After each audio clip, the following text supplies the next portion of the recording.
Subuh di gang sempit itu biasanya hanya diisi suara sapu lidi dan batuk tua yang disembunyikan.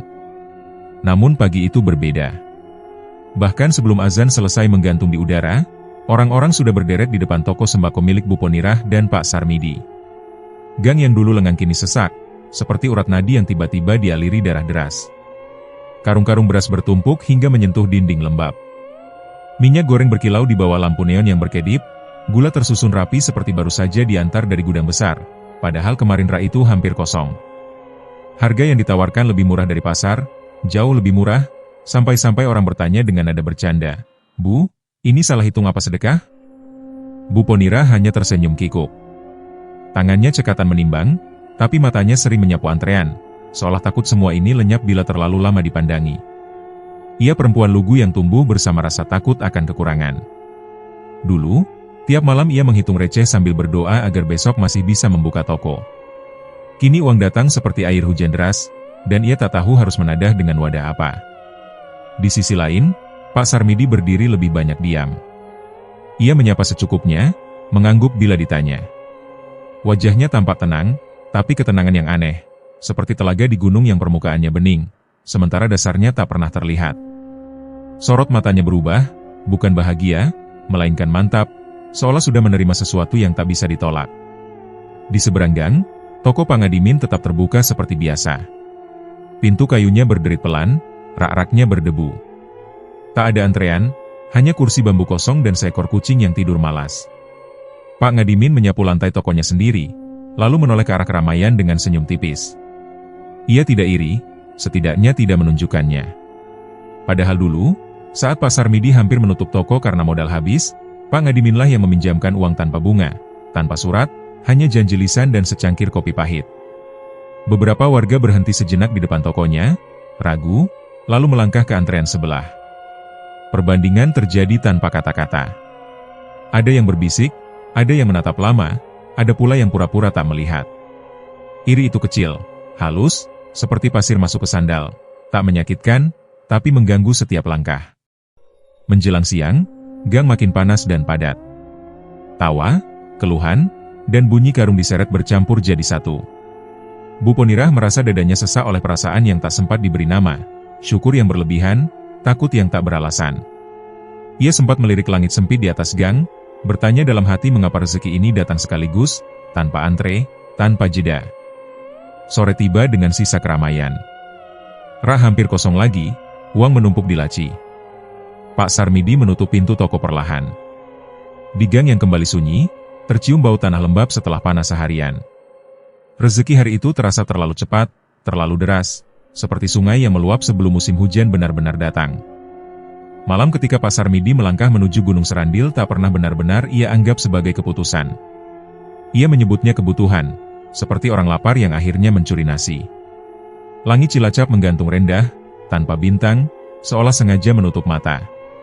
Dari gang sempit itu ia berangkat sendirian, membawa tubuh letih dan hati yang telah lama digerogoti rasa gagal. Gunung Serandil dikenal semua orang, tapi jarang disebut dengan suara utuh. Namanya biasanya dipotong, disamarkan, atau diganti dengan isyarat mata. Tempat itu tidak menolak orang datang, ia hanya memastikan tak semua bisa pulang dengan utuh. Tanah di jalur setapaknya lembab, lengket di telapak kaki. Bau besi karat bercampur daun busuk naik perlahan, menusuk hidung, mengingatkan pada darah tua yang lama tak mengalir. Semakin ke dalam, suara-suara mulai kehilangan sumber. Ada langkah di belakang, tapi ketika menoleh, hanya batang pohon berlumut. Ada bisikan, lirih seperti doa yang salah hafalannya. Pak Sarmidi menelan ludah. Ia bukan orang berani, tapi keputusasaan sering menyamar sebagai keberanian. Di sebuah cekungan tanah yang ditandai batu-batu tua, ia berhenti. Udara di sana terasa lebih berat, seolah dada harus meminta izin untuk mengembang. Perjanjian itu tak pernah diucapkan dengan kata-kata kasar. Tidak ada api besar atau jerit setan. Yang ada hanya kesepakatan sunyi, disampaikan lewat rasa. Rezeki akan mengalir, usaha akan hidup, tangan pembeli akan datang tanpa dipanggil. Sebagai gantinya, ada ikatan darah batin, tumbal bukan dipilih karena dosa, melainkan karena kedekatan. Orang berhati bersih, yang di hatinya pernah terselip iri kecil, sekecil apapun. Tanah akan memilih, bukan manusia. Pak Sarmidi gemetar. Ia tidak memikirkan siapa. Ia hanya memikirkan istrinya, toko kecil yang hampir tutup, malam-malam tanpa makan layak. Dalam benaknya, ia berkata ini hanya pinjaman. Nanti bisa ditebus. Pikiran itu terasa masuk akal pada saat itu, seperti janji pagi pada orang yang belum tidur. Saat ia pulang, tak ada apa-apa di tangannya. Namun langkahnya terasa lebih berat, seolah ada sesuatu yang ikut, melekat di punggung, tak terlihat tapi setia. Angin malam menyentuh tengkuknya dingin, bukan dingin biasa, melainkan dingin yang menyimpan ingatan. Sejak malam itu, Bu Ponirah mulai bermimpi aneh. Ia terbangun dengan napas pendek, mencium bau tanah basah di dalam toko yang seharusnya kering. Kadang ia melihat karung beras seperti berdenyut pelan, lalu diam kembali. Ia mengira itu lelah, mengira itu takut miskin yang belum sembuh. Pak Sarmidi menjadi lebih pendiam. Jika ditanya, ia hanya bilang capek. Matanya sering menatap kosong, seperti mendengarkan sesuatu yang hanya ia dengar. Roda itu sudah diputar. Bukan dengan teriakan, melainkan dengan bisikan.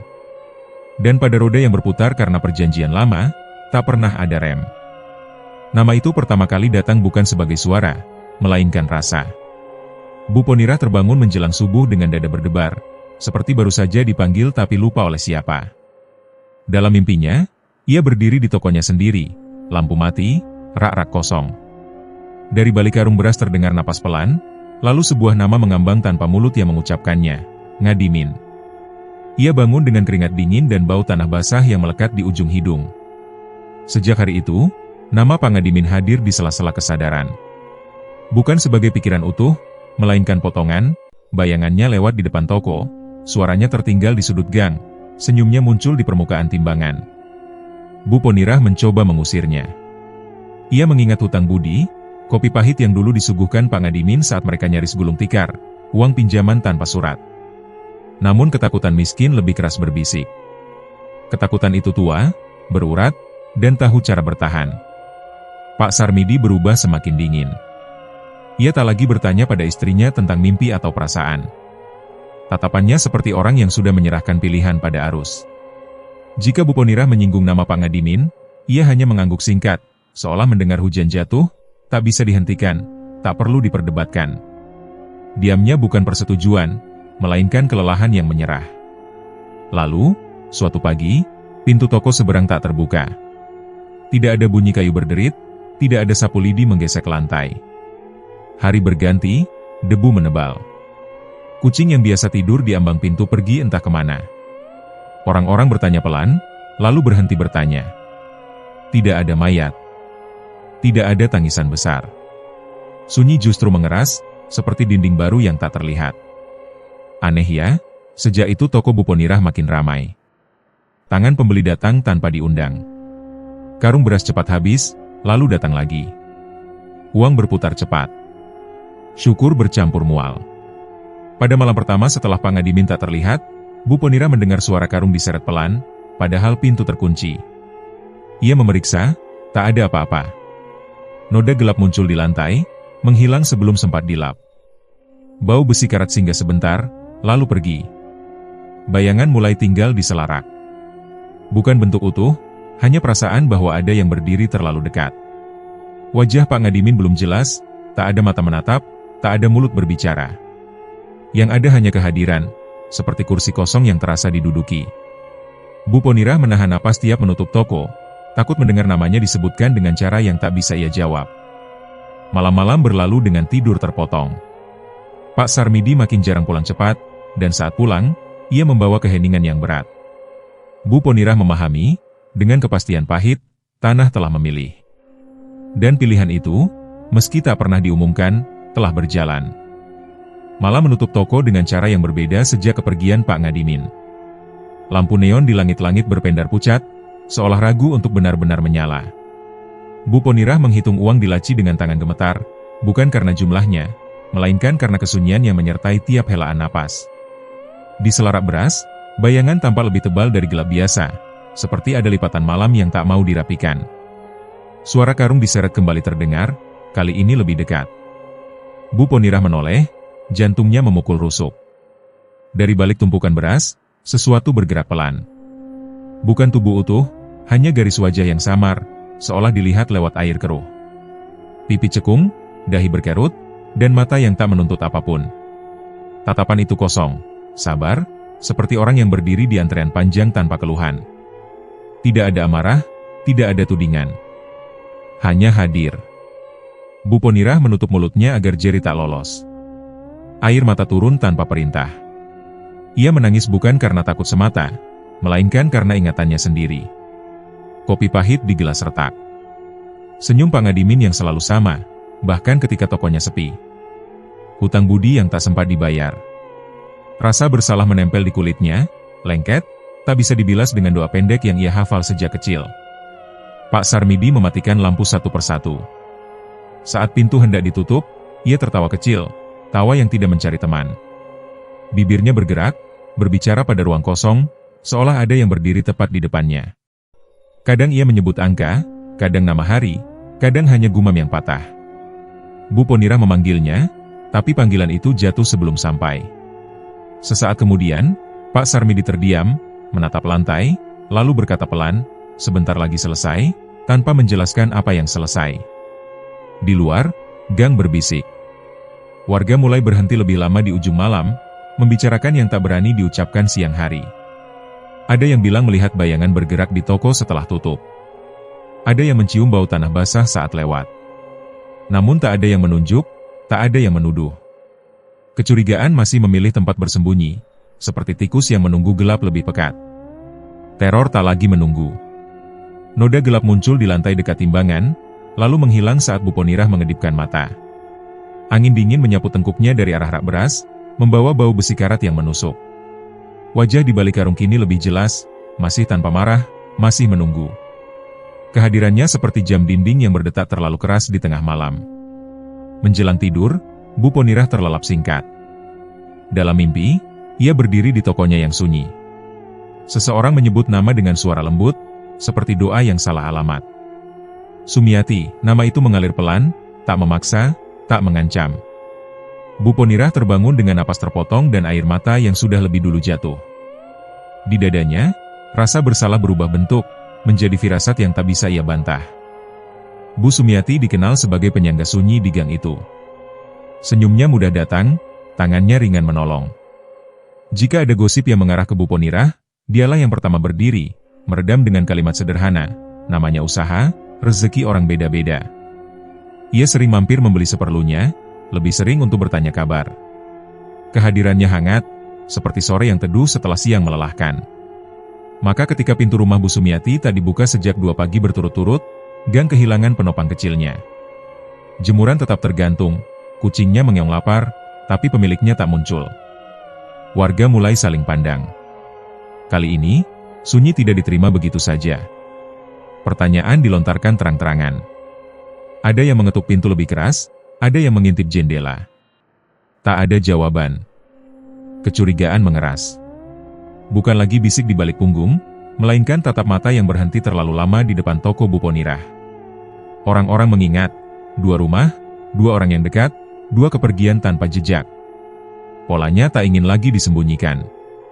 Bu Ponirah merasakan tekanan itu seperti tangan-tangan tak terlihat yang mendorong dadanya setiap kali membuka pintu toko. Teror pun berubah tabiat. Bau amis muncul pekat saat toko hendak ditutup, menusuk seperti daging basah yang lama terpendam. Bayangan tak lagi bersembunyi di selarak, ia melintas di lantai, memanjat dinding, berdiri di ambang pintu seolah menunggu dipersilakan. Suara ratapan terdengar lirih saat gembok diputar, bukan jerit, melainkan tangis tertahan yang membuat bulu kuduk berdiri. Pak Sarmidi semakin sering kehilangan dirinya. Tubuhnya tersentak tanpa sebab, suaranya berubah parau. Ia menyebut nama-nama dengan urutan yang tak dipahami, seolah menghitung sesuatu yang tak kasat mata. Kadang ia tertawa, kadang memohon. Bu Ponirah memegang lengannya, merasakan dingin yang tak wajar merambat. Saat sadar, Pak Sarmidi tampak bingung, seperti baru terbangun dari tidur panjang yang penuh mimpi buruk. Di rumah Bu Sumiati, barang-barang tetap rapi. Tak ada tanda perlawanan, tak ada kekacauan. Justru keteraturan itu yang mengerikan. Warga berdiri di teras, saling bertanya dengan suara yang mulai berani. Ada yang menyebut Gunung Serandil, ada yang menyebut perjanjian lama. Nama Bu Ponirah disebut tanpa teriak, namun cukup keras untuk didengar. Di tengah tekanan itu, kesadaran Bu Ponirah mencapai titik pahitnya. Ia memahami, dengan kejernihan yang menyakitkan, pesugihan tak memilih orang jahat. Ia memilih yang dekat, yang baik, yang hatinya pernah terluka oleh perbandingan, sekecil apapun. Orang-orang yang tak pernah berniat buruk, tapi sempat merasa kalah. Rasa bersalah di dadanya membusuk, menjadi beban yang mengubah cara ia bernapas. Malah menutup gang dengan tatap-tatap curiga. Toko tetap ramai siang hari, namun malah membawa harga yang tak tercatat di laci. Bu Ponirah menunduk, menyadari bahwa setiap langkah menjauh dari kebenaran hanya membuat tanah kian dekat. Dan di balik pintu yang tertutup, ratapan itu belum selesai. Hujan turun seperti diperas dari langit. Deras, lurus, tanpa jeda. Gang sempit itu seketika berubah menjadi lorong air, memantulkan cahaya petir yang menyambar tanpa suara peringatan. Listrik padam bersamaan, membuat malam jatuh dengan beratnya sendiri. Dalam gelap yang basah, toko Bu Ponirah berdiri seperti kotak hitam yang menahan napas. Api menyala dari dalam. Bukan ledakan, bukan percikan. Ia muncul perlahan, menyelinap di balik rak dan karung, lalu tumbuh pasti. Aneh, api itu tidak rakus. Ia membakar hanya yang menjadi rumahnya, menari di ruang sempit tanpa menjalar ke dinding tetangga. Hujan menghantam atap, mendesi saat bertemu panas, namun nyala itu tetap tegak, seperti tahu batasnya. Warga berkumpul di ujung gang. Payung-payung terkatup, wajah-wajah pucat disinari kilat sesekali. Tak ada yang mendekat. Ada rasa yang menahan kaki, bukan takut api, melainkan takut pada sebabnya. Mereka menyaksikan dengan diam yang serempak, seolah malah meminta semua mulut ditutup. Di dalam, Pak Sarmidi jatuh. Tubuhnya kejang-kejang, menghantam lantai yang licin oleh keringat dan hujan yang menyusup. Mulutnya bergerak cepat, menyebut nama-nama tanpa urutan, tanpa makna bagi yang mendengar. Matanya terbuka, putihnya mendominasi, seperti melihat sesuatu yang terlalu dekat untuk dihindari. Bu Ponirah berusaha meraih, tapi panas memaksa mundur. Ia berteriak memanggil, suaranya patah oleh gemuruh hujan. Kejang itu berhenti mendadak. Pak Sarmidi terbaring, dada naik turun pelan. Ia hidup, napasnya ada, namun sesuatu telah pergi. Saat Bu Ponirah akhirnya bisa mendekat, ia melihat tatapan kosong yang tak mengenali apapun. Tubuh yang dulu pendiam kini menjadi rumah tanpa penghuni. Hidup tanpa jiwa. Lebih buruk dari kematian yang jelas. Api mereda dengan sendirinya, meninggalkan arang dan bau hangus yang bercampur tanah basah. Hujan terus mengguyur, memadamkan sisa panas, membersihkan jejak tanpa benar-benar menghapus sebab. Bu Ponirah berdiri di ambang puing, tubuhnya utuh, tapi dadanya runtuh. Ia menggigil, bukan karena dingin, melainkan karena kesadaran yang datang terlambat. Di tengah hujan, dua bayangan berdiri. Tidak dekat, tidak jauh. Wajah mereka samar, namun dikenali tanpa diperkenalkan. Tak ada amarah pada tatapan itu, tak ada tuntutan. Mereka berdiri seperti orang menunggu panggilan, sabar, tak pergi meski hujan menimpa tanpa pilih kasih. Kehadiran mereka menegaskan sesuatu yang tak diucapkan. Kutukan telah berbalik arah, namun belum selesai berjalan. Warga tetap di tempatnya. Tak ada sorak, tak ada dua lantang. Malah menyimpan semuanya di lipatan hujan. Dan di gang sempit itu, api yang tak menjalar meninggalkan pelajaran pahit, bahwa batas kadang diciptakan bukan untuk melindungi, melainkan untuk memastikan siapa yang harus menanggung akibatnya. Pagi-pagi di gang itu kembali sunyi, tapi bukan sunyi yang lama. Ini sunyi yang belajar dari kebakaran, dari hujan, dari nama-nama yang tak lagi dipanggil dengan lantang. Puing toko Bu Ponirah masih berdiri setengah, hitam arang menempel di dinding, bau hangus bercampur tanah basah yang tak mau pergi. Di sanalah Bu Ponirah tinggal, sendiri, di antara sisa rak dan karung yang gosong, seolah memilih menunggu bersama kesalahannya. Pak Sarmidi dirawat seadanya di rumah saudara jauh. Tubuhnya hidup, tapi matanya kosong, seperti sumur yang airnya diambil malam-malam. Tak ada yang berani menyebut namanya terlalu sering. Bu Ponirah jarang keluar. Jika keluar, ia menunduk. Warga menatapnya dengan tuduhan yang tak butuh kata. Tatapan itu lebih tajam dari teriakan. Ia tahu, gang telah menjatuhkan putusannya. Beberapa hari setelah kejadian, Mas Ponimin datang. Keponakan Pak Ngadimin itu membawa wajah keras kepala yang rapi, langkah orang kota yang percaya pada sebab akibat. Ia bertanya pelan, mencatat, memperhatikan detail yang bagi warga hanya kebiasaan. Ia melihat pintu yang tak terbuka, bekas api yang tak menjalar, dan diam yang terlalu kompak. Logikanya bekerja, mencari urutan. Namun gang itu tak butuh penjelasan. Ia hanya menyimpan. Malam-malam masih berat. Bu Ponirah mendengar langkah di luar, meski pintu terkunci. Dua bayangan kadang tampak di ujung gang, berdiri tanpa bayang sendiri. Mereka tidak mendekat, tidak menuntut. Seperti dulu, menunggu. Kehadiran mereka bukan ancaman, melainkan pengingat yang tak mau dilupakan. Bahwa ada giliran yang belum disebut, dan menyebutnya dengan lantang justru membuatnya kian dekat. Mas Ponimin mencoba mengajak Bu Ponirah bicara. Ia bertanya tentang hutang, tentang harga, tentang gunung serandil yang namanya berputar di mulut warga seperti doa terlarang. Bu Ponirah hanya menjawab seperlunya. Ia tahu, tak semua bisa dijelaskan tanpa membuka luka baru. Ada hal-hal yang lebih memilih tinggal sebagai pelajaran, bukan perkara. Warga mulai kembali pada rutinitas. Gang hidup lagi, perlahan. Namun ada jarak baru yang tak terlihat, batas yang dipelajari bersama. Orang-orang menakar iri di dada, menimbang kata sebelum membandingkan. Seolah semua sepakat, tak semua rezeki patut dikejar dengan berlari. Suatu sore, Bu Ponirah membersihkan puing terakhir. Ia menemukan timbangan lama, berkarat, jarumnya bengkok. Ia menatapnya lama, lalu menyimpannya. Bukan untuk dipakai, melainkan untuk diingat. Bahwa pernah ada hari-hari ketika rezeki datang terlalu cepat, terlalu deras dan meminta bayaran yang tak sanggup ia lunasi dengan doa.